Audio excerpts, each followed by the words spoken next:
Good afternoon and welcome to your Prayer Chapel Pick-Me-Up. I'm Pastor Lisa Burbank, coming to you from Lutheran Church of the Cross in St. Petersburg. And what a lovely day it is to spend time with God.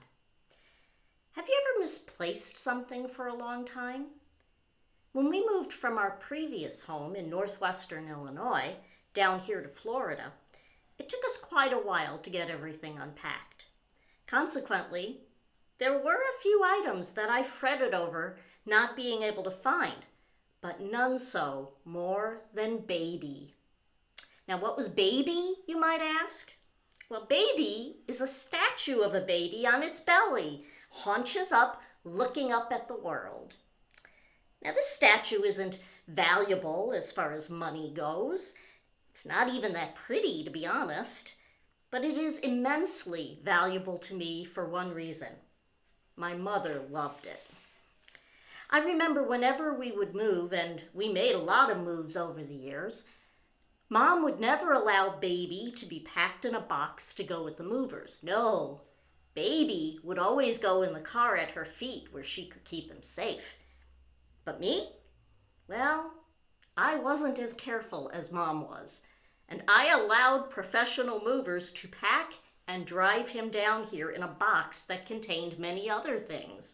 And of course, they didn't mark the box with the word Baby on it.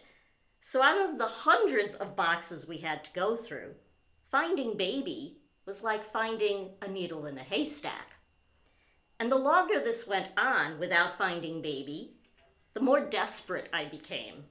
That ordinary, not so beautiful anymore statue meant the world to me, because my mom loved it, and here I was, without a clue as to where to find it.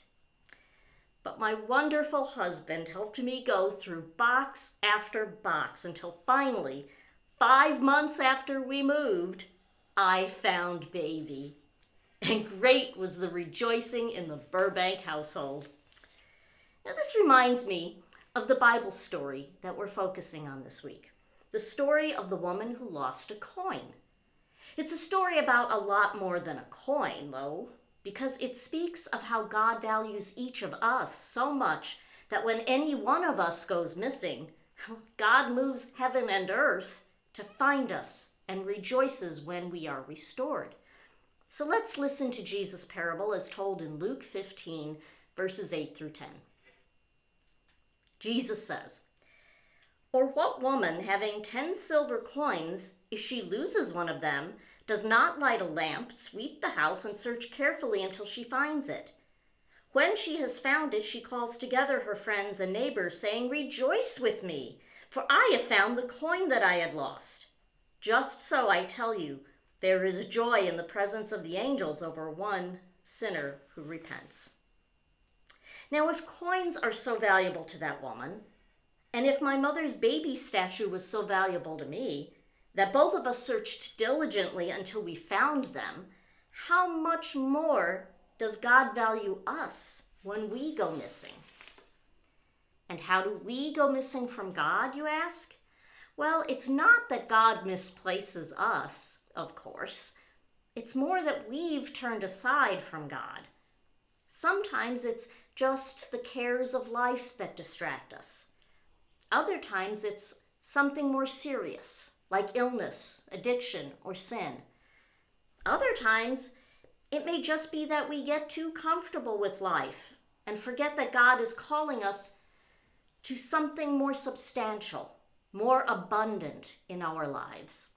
Whatever the cause, when we wander from God, God will not stop until we find our way safely back where we belong. The world may think a coin is just a coin. The world may think a baby statue is just a statue. But to God, when one of us goes missing, it is an emergency that only Jesus can rescue us from. And God's love will never stop searching for us, calling for us, longing for us, until we find our way home. We matter that much to God. So will you pray with me now? Lord, you have searched for me more times than I can count. I'm prone to wander, Lord, and I know it. And yet you never give up on me.